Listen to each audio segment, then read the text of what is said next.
Anyway, good evening to everybody, whether you're an intern, whether you are a core member, whether you're a graduate. I'm aware that some people that are not even medical laboratory scientists also registered. Um, you're welcome, right? So yeah, good evening, everybody. And thank you for creating the time. You could be doing other things with your time at this point. Um, but you're here, right? It's going to be a conversation somehow, so uh, I'll try as much as possible to make it interactive. This is more like just an introductory session, though. We haven't started discussion masterclass proper, but we wanted to communicate certain things that we want you to know concerning the masterclass, yes, but concerning the hosting organization as well, right? So, again, so good evening, everybody. So I have two responsibilities this evening. One is to talk about the scholarship masterclass, what to expect, some of which you already know, in fact. And the other is to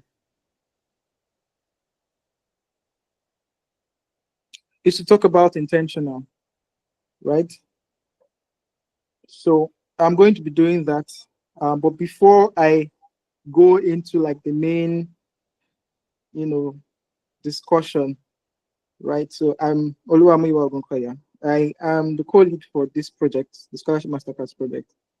I'm also the co-lead for Intentional Community, alongside Precious, whom you've met already. So intentional community, basically, just like name sounds, it's a community for interns, medical laboratory science interns. So it's a composite word. So you have intern there, but then beneath the intern, you also have intentional. So the idea basically is intentional interns, right? So I'm also the executive director of Medla Congo. So of course, I'm working with a large team, kind of. So doing all the things that some of you already probably see out there and stuff. Um, so the first thing I wanted to start with really is this question.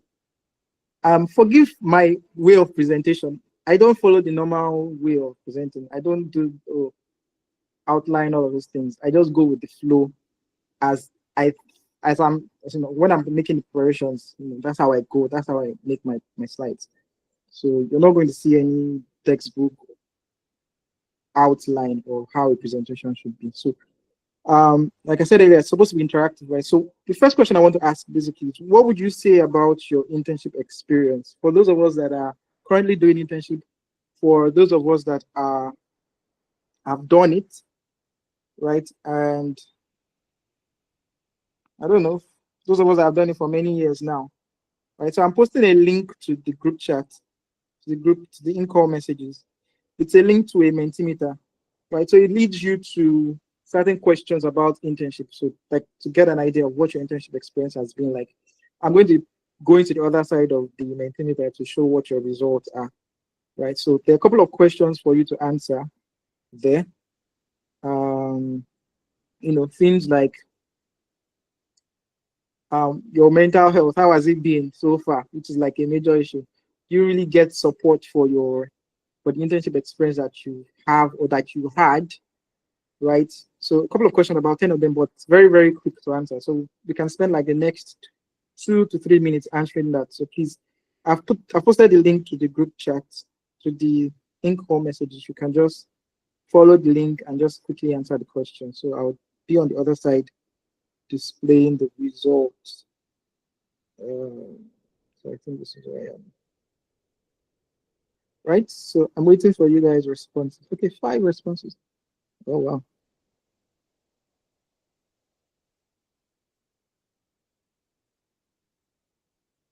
Okay.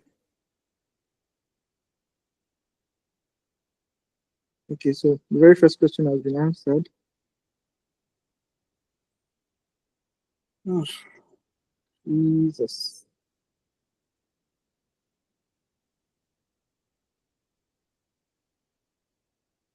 So I'll just wait for a while you guys respond. How was your internship experience, or how is it at the moment?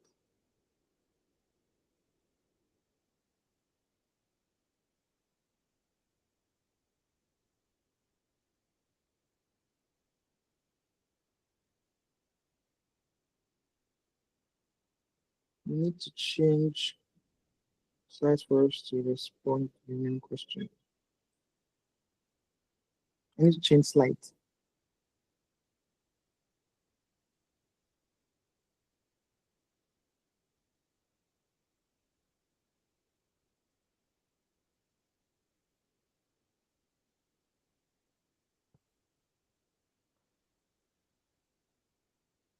Okay, so the first question.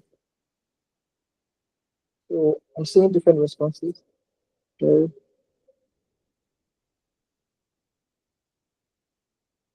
all right, so most people are saying met expectations. Oh, nice. Exceeded expectations. Couple of people are saying completely different from what I expected. So the next question, basically. So I'm changing slides now for you together.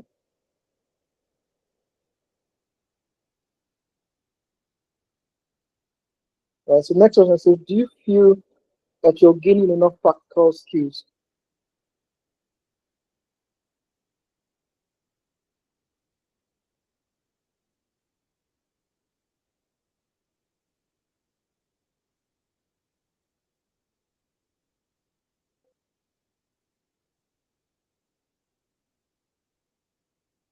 I've changed slides. You feel like you're gaining enough practical skills.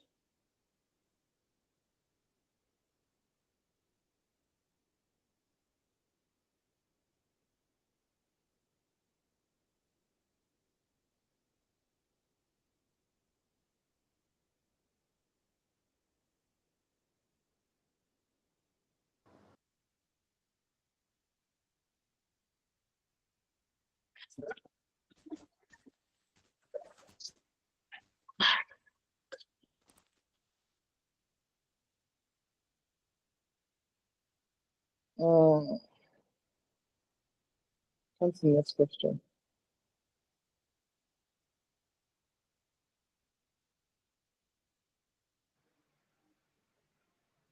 Question isn't changing on your side. Okay, so not to waste time, we just let's just use the chat box, right? Do you feel like you're gaining enough practical skills? The options are yes, more than expected, just enough, not really, and no, I feel it's not enough. Like, do you feel like you're gaining enough practical skills? Is it yes?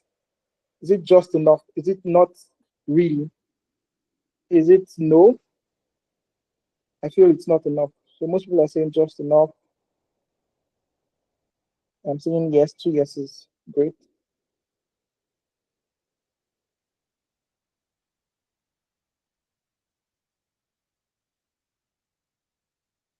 Just enough, just enough, just enough. More than expected. Yes, yes, yes, yes, yes.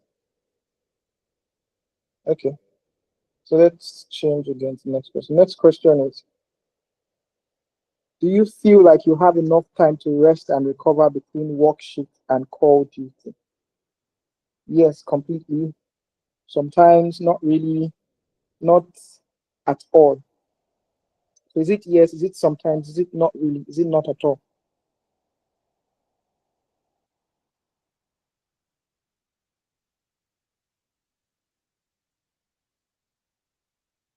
Do you feel like you have enough time to rest and recover between work shifts? You may not go through all the questions because this is going to take time. The transmitter is not working as I expected.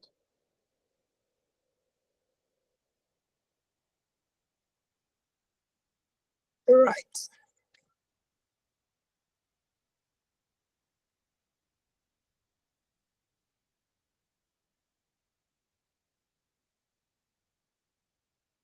Not at all. Okay, great. Um, I'm sorry, I'm getting really clumsy. This is what I was supposed to go this way. So let's skip some questions. How supportive is your workplace? Do you feel valued as an intern? Let's skip.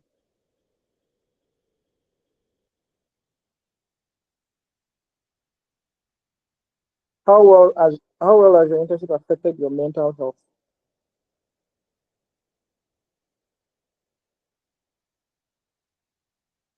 How well has it? Is it positively? Is it no major impact? Is it somewhat negatively or is it severely negatively? Is it positive? Is it no major impact? Is it somewhat negatively or is it severely negatively? Positively. Okay, so I'm seeing that my screen is not showing. As I was saying, I'm battling many things this night like this. This network.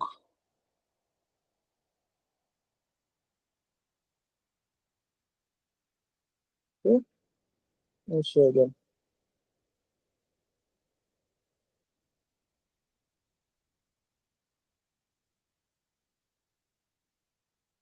No major impact. Okay. All right. I think the last one I want to ask is on finance. So let me skip to that because there's no time. Yeah. So on finance, are you being paid on time and adequately? Is it yes always? Is it yes but not enough? Is it no payment is delayed, or is it no the amount is poor?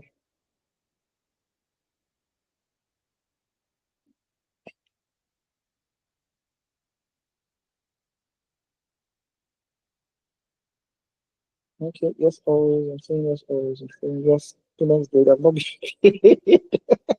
Sorry.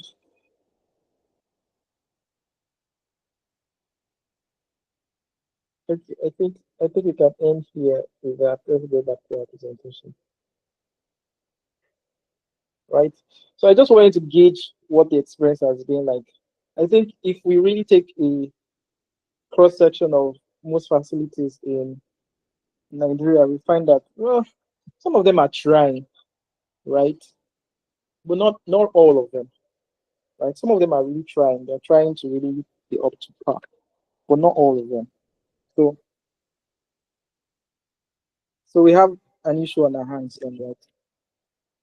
So regardless whether they're trying or not, I mean everybody can agree that we still have ways to go.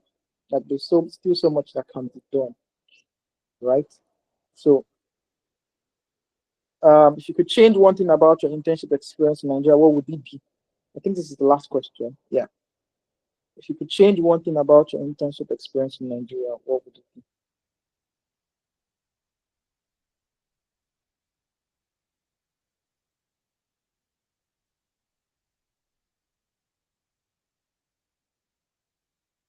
If you could change one thing about your internship experience, about the internship experience in Nigeria, what would it be? The planned internship placement for all.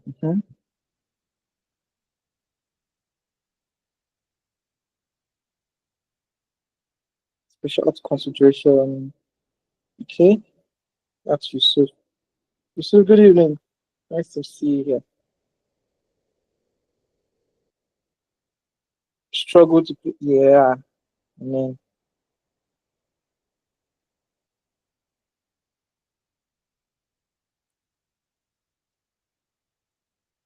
right? For internship experience, making it centralized, yeah, so making it centralized and all of those things. Um, Most of people are focusing on like what happens before you even get into internship. What about what happens when you start internship itself? You know, what happens when you actually start internship, right? So anyway, there's so many things that you could change, right? There, there's the issue of the physical strain that you get from stand because most times interns are the ones that do most of the work, right? There's time constraints. I had the friend that felt like, oh, after internship, all the goals she said she was going to achieve during internship period, none of them. She achieved none of them because the work was just too much. There was no time to do anything else. There's poor supervision. There is, in some places, there are inadequate hands-on training. I mean, you wouldn't know until you go to another facility or you go to maybe an ISO standard lab and you see how much you do not know.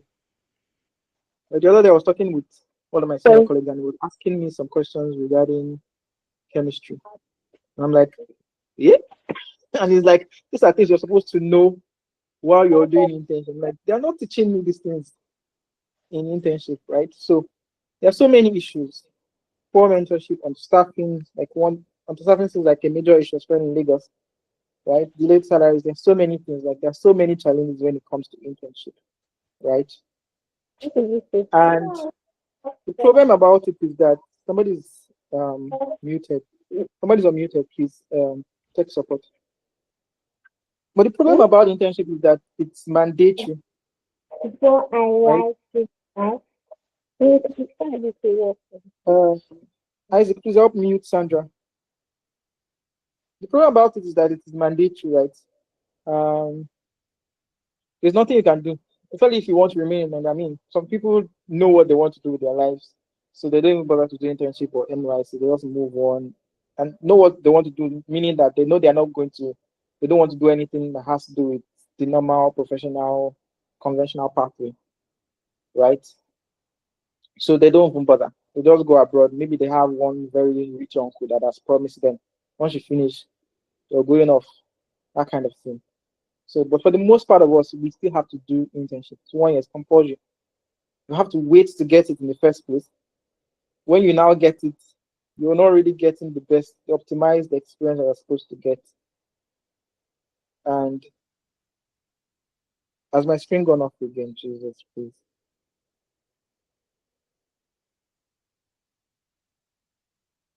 Who is presenting now? These are the issues. Somebody else is presenting. This is somebody else that's presenting like this. You guys should please help us.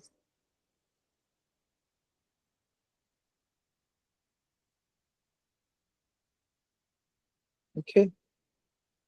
Right. So because it is mandatory, it means that the only way out is through.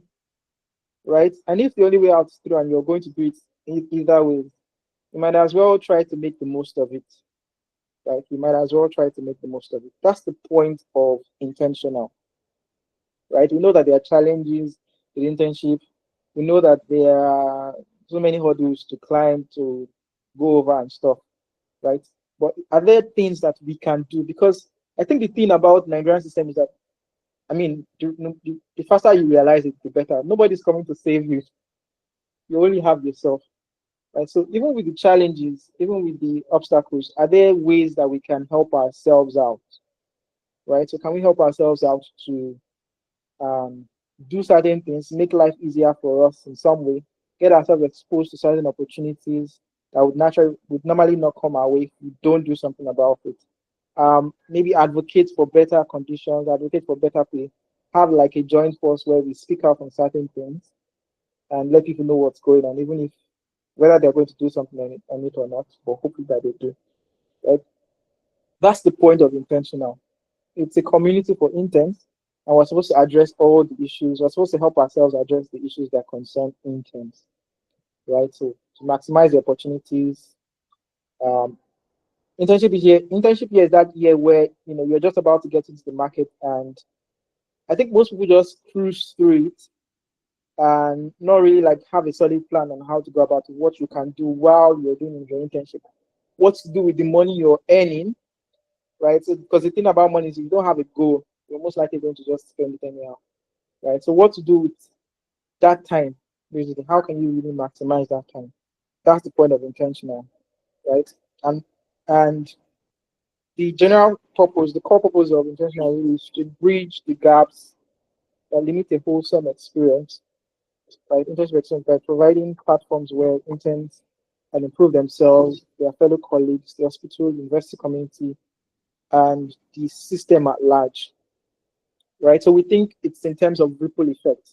I was talking to somebody the other day, and the person was like, "That's like the new generation of medical laboratory scientists are taking like major steps. They're not like the older ones where you just want to come out, finish, and go to the bench. Everybody's saying, I don't want to practice on bench. So people are thinking, oh, I need to apply for scholarship. Like, look at the generation of people that we have like now. Maybe not everybody, but a good number of us were traveling out to do scholarships. We were getting scholarships. We're traveling out for masters or PhDs. We're winning scholarships. We're doing a whole lot. There are people doing these things, right? Same set, all of us, right? But there are certain things that they know that the majority of us do not know. So we want to see how we can bridge those gaps. People that have this knowledge, people that don't, and how do we make it so that even if you don't want to encounter this information or encounter certain things that will probably help your life or help your career, somehow, you just get to know about it. Maybe somebody just forwards a post about something that ordinarily you wouldn't know about, and then you just say, oh, let me try it out. right? So we want to try to bridge these gaps, whether it's knowledge gap, whether it's a skill gap, whether it is um, identity gap, because we have issues with our identity to who we are, right? Whether it's the network that we need to have as intern, you know, different things. That's the point of the intentional community. And, we have to be the ones to push for it, right? We have to be the ones to push for it. And so we're thinking about these things in terms of like five different stages or five pillars, right? So the first thing is has to do with like the personal, like on individual level, interns. How can we help ourselves? How can we forget professional stuff now? Forget because mental health, all of those things don't necessarily have to do with the profession, right? They are general human things. So things like soft skill development, how do you relate with people? How can you speak in public speaking, all of those things. How good are you with leadership skills? Because some of these things would eventually help you to get certain things when you're done with internship, right? I mean, we're talking about scholarship. You're going into scholarship interviews. You need to be able to pitch yourself, right? So, but if you don't have the skill, if you don't have that confidence, you may not be able to do that, right? Um, Emotional and psychological well-being. How can we help ourselves to know that okay, whatever we're going through, we're not alone. I think for those of us in MedLab Congo, we are privileged because we already have a community, and we have what we do on a monthly basis that we call volunteer voice, and we just come rant about how it's for those of us that are interns, for those of us that are working, for those of us that are students, we just come rant about what's going on in our lives, and it serves as a kind of outlet to really just distress and help us refocus. You know that you're not alone. Whatever struggle you're going to, whether it's about you not getting internship, you know that you're not alone, right? And you're not going to just lock yourself up in one place and start thinking that the world is against you or stuff. You know, you have people that just kind of encourage you and stuff. Then of course there's the financial aspect, what to do with your money, right? How to save money, how to, we even how they used to tell us that internship money, you're supposed to I save know money, you save buy blood money out of internship. these things. But these days, it's no longer blood money, we know. I was seeing on somebody's Twitter status the other day, and the person was like, is it still possible to buy a car with internship money? In my head, I'm like, oh, so there was a time when you could use internship money to buy a car. Now, the money is just for maybe transport or food or something else. But even with that, is there a way we can still find out how to be financially whole, to save out of that money, to do something else with it, right? To just basically help ourselves, right? So that's the personal level. On professional level, we're thinking as well, how can we help ourselves to better network? You have somebody who knows somebody that um, knows how to apply for scholarships, but you don't. So, but you need to link up with that person, right? Resources. You have people who have access to certain things that you do not have access to normally, right? But if you know somebody that knows that person, then that would help bridge the gap, right? In terms of mentoring as well, right? So there are some programs that are coming up in the year. There's the program that Isaac will be leading. Isaac is helping us with tech support. We want to see how we can bring like 100 established medical laboratory scientists all over the world to mentor 100 interns, right? If it's going to be possible, these are things that are still in the works, right? In terms of mentoring, to help, expose people to opportunities, bridge that knowledge gap, um, and stuff. So that's on the professional level, right? I see Daniel here, by the way. Daniel, this is your picture. I did not ask for permission, but I hope I'm okay to use it. So on the relational level, too, basically what it is, this is more like just broadening the, the talk on networking, right? So how can we help ourselves? Community that we build, peer support, collaboration. You have people that are collaborating on certain research papers.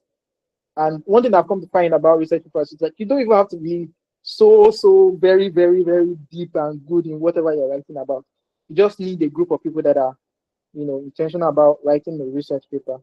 And you just pull your resources together. Somebody does one part, somebody does that part. And then when it's published, you have your name there. And I know this is what some of us do. We have people in the MedLab Congo that have written more than 15 research papers as students or even as interns. So, but it's more about collaboration. How can we collaborate to achieve a common goal? right? So that's on the relational level. Then on the domestic level, this is basically how can we also help not just ourselves but the system around us, starting with domestic level. The facility they are working, the university that is attached to it, the community itself that is attached to it. Are there things that we can do? Obviously, if we ourselves are building ourselves better, then it would eventually tell on um, the facility, the direct facility that you're working with, the university that is attached. Because students always come in for hosting. I mean, they get to learn one or two things from you. There are certain things you'd also, something as simple as order of, so the phlebotomy units one time when I was there, something as simple as order of draw, you know, the standard, what actual bottle is supposed to follow what bottle, something as simple as that. You get to know about, and then you tell them, oh, this is the right way. This is what I think, not this is the right way. This is what I've learned, and I think we can try to apply them. Like you begin to change little by little the way things are done, best practices, right, and stuff like that, right? Then finally, on the systemic level, we want to push it out. We know that the system is not good, but is it possible that if we are all developing ourselves to some extent, we would eventually affect, we are going to be the next generation of medical laboratory directors and all of those things, whether we know it or not, right? So how we develop ourselves now eventually tells on how the system would be, the kind of reputation that we have as a professional body, the kind of impact that we get to make, the standards of practices, and even advocating for certain things. So they've been fighting for DMLS all these years now. Nothing has really come about it. Maybe if we really put ourselves, we make a name for ourselves personally, we can get to enter certain offices where these decisions need to be made. Right. So all of these things are like thinking into the future. Some of them are scary stuff, but I mean, if a building is burning, you can either shout that it's burning, run away from it, or you can be a firefighter and try to like at least do something about it. Right? Reminds me of a story of, I don't know, it's not to digress. There's a story that one guy Matai always talks about. I can't remember the title of the story, but you can check it out. It's about, yeah, the hummingbird, something on the hummingbird. You can look it up on the internet. Right. So, but the idea, general idea is if there's anything that we can do, let's try to do it. Right. So there's some activities that were already planned out for the year. The first on the list is what we are going to be doing.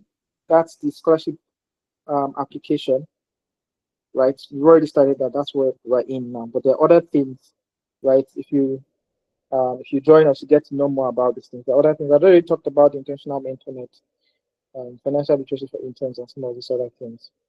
Right. So some of them are already in the works, already planning around them. And of course, this is the scholarship masterclass holding here and now, right? So, but the other activities. Um, but we want to build that community, right? We want to build that. I think at the moment we're almost 30 on the group chat where we are, right? So we have community leads, which is me and Precious. We have community managers, those are people in Medlab that are helping to manage the community. But we need facility leads, right? We need people in different internship facilities to be part of us, right? Some of these things that we're talking about, you know, some of these people that we can bring on board to tell us some about some of these other things that we want to do, but we don't know you, right? So you need to join us basically. So we're looking for people who can join us. We don't need so many people because at the end of the day, the tentacles would spread out, right? We just need like two people from each facility. Those people just represent that facility. And everything we're doing gets to get to the grassroots and everybody knows about what we're doing. But we need people to join the community that we're building because we can't make it too large, right? Because then there'll be so much chaos, we can't control it. But we can have like two people from each facility, right? So we're going to be sending out emails eventually, maybe this week, sir. We're going to look at the number of the people that registered.